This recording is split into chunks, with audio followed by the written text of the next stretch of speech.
அஸ்ஸலாமு அலைக்கும். இந்த வீடியோவில் புனித யாத்திரை பற்றி பார்க்கலாம்.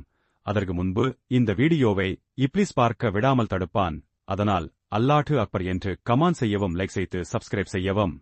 ஹஜ் என்பது அரபு மொழியில் பயணம் செய்வது அல்லது நோக்கி செல்வது என்பதை குறிக்கிறது. இது ஒவ்வொரு முஸ்லிமும் தமக்கு ஆற்றல், உடல், பொருள், வழி உள்ளவராக இருந்தால் மக்கா நகரத்திலுள்ள காவிற்கு குறைந்தது ஒருமுறை சென்று செய்ய வேண்டிய வழிபாடு ஆகும்.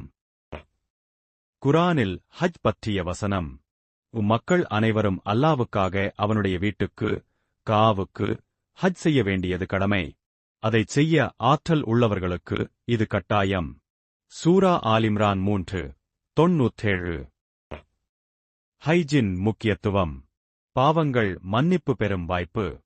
நபி அவர்கள் கூறினார்கள், ஒருவர் ஹஜ் செய்து அதில் பாவமின்றி இருந்தால் அவர் தன் தாயால் பிறந்த நாளைப்போல் பாவமின்றி திரும்புவார். புகாரி முஸ்லிம். உம்மாவின் ஒற்றுமை. உலகம் முழுவதிலிருந்தும் முஸ்லிம்கள் ஒரே இடத்தில், ஒரே உடையில், ஒரே நோக்குடன் கூடுவது இஸ்லாமின் சமத்துவத்தையும் சகோதரத்துவத்தையும் காட்டுகிறது. இப்ராஹிம் மற்றும் ஹாஜர் நினைவு.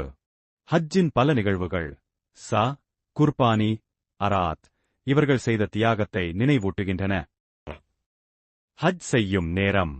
துல்ஹிஜ்ஜா இஸ்லாமிய காலண்டரின் 12ஆம் மாதத்தில் மட்டுமே ஹஜ் செய்யப்படுகிறது. முக்கியமான நாள் அரா நாள் 9 துல்ஹிஜ்ஜா ஆகும். ஹஜ் செய்ய முடியாதவர்களுக்கு.